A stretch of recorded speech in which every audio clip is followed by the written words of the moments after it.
তো হ্যালো আমার প্রিয় ভাই ও বোনেরা, কেমন আছো আপনারা সবাই? আশা করছি অনেক অনেক ভালো আছো। তো বন্ধুরা, আমি আবার নতুন একটা ভিডিও নিয়ে আপনাদের সামনে হাজির হলাম। তো বন্ধুরা, আমি একটা কথা বলে নিই, আমি একটা অসুবিধার কারণে আমি এতদিন ভিডিও আপলোড দিতে পারিনি। তো বন্ধুরা, তার জন্য আমাকে ক্ষমা করবেন। তো বন্ধুরা, আজকে আমরা যেটা শিখবো সেটা কিন্তু খুবই সহজ একটা পদ্ধতিতে আমরা একটা ঘর এবং একটা গ্রামের পরিবেশ আঁকা শিখবো। তো বন্ধুরা, তার জন্য আপনাদেরকে কিন্তু একদম খুবই মনোযোগ সহকারে এই ভিডিওটা দেখতে হবে, তাহলে কিন্তু আপনারা বুঝতে পারবেন। তো বন্ধুরা, চলো আর বেশি দেরি না করে আমরা আজকের ভিডিওটা আরম্ভ করি। তো বন্ধুরা দেখো, প্রথমেই আমরা নিয়ে নিয়েছি একটা স্কেল। তো বন্ধুরা, এইখানটায় আমরা আঁকবো একটা ঘর। তো তার জন্য আমি নিয়ে নিয়েছি একটা স্কেল।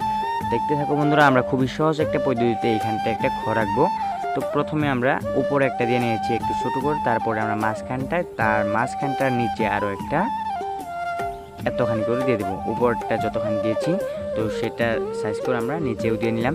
তো বন্ধুরা, এই ঘরটা যে আমরা আঁকবো খুবই সহজ একটা পদ্ধতিতে, আপনারা কিন্তু মনোযোগ সহকারে ভিডিওটা দেখবেন, তাহলে কিন্তু অনেকটা ভালো করে আপনারা শিখতে পারবেন।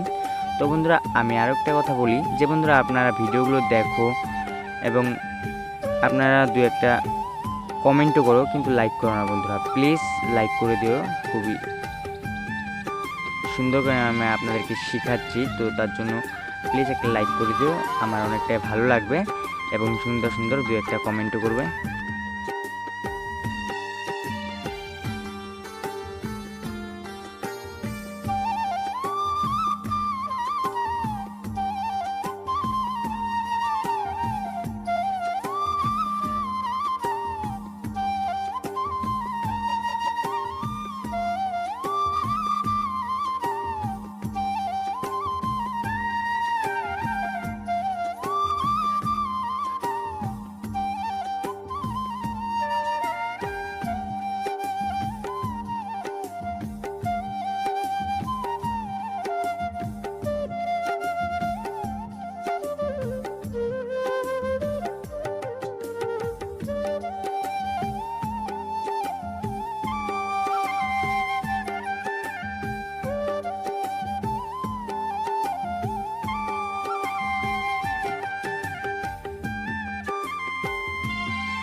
তো আমার প্রিয় ভাই ও বোনেরা, তো আপনাদের এই ভিডিওটা কেমন লেগেছে? যদি ভালো লাগে তাহলে আপনারা লাইক এবং সাবস্ক্রাইব করবেন এবং কি অন্যান্য নতুন নতুন বন্ধুদের সাথেও শেয়ার করবেন। তো বন্ধুরা, দেখা হচ্ছে পরের এক নতুন এবং সুন্দর ভিডিওতে। ততক্ষণ আমার অন্যান্য আপলোড করা ভিডিওগুলো আপনারা দেখতে থাকো। তো বন্ধুরা, বাই বাই, দেখা হচ্ছে পরের এক নতুন ভিডিওতে।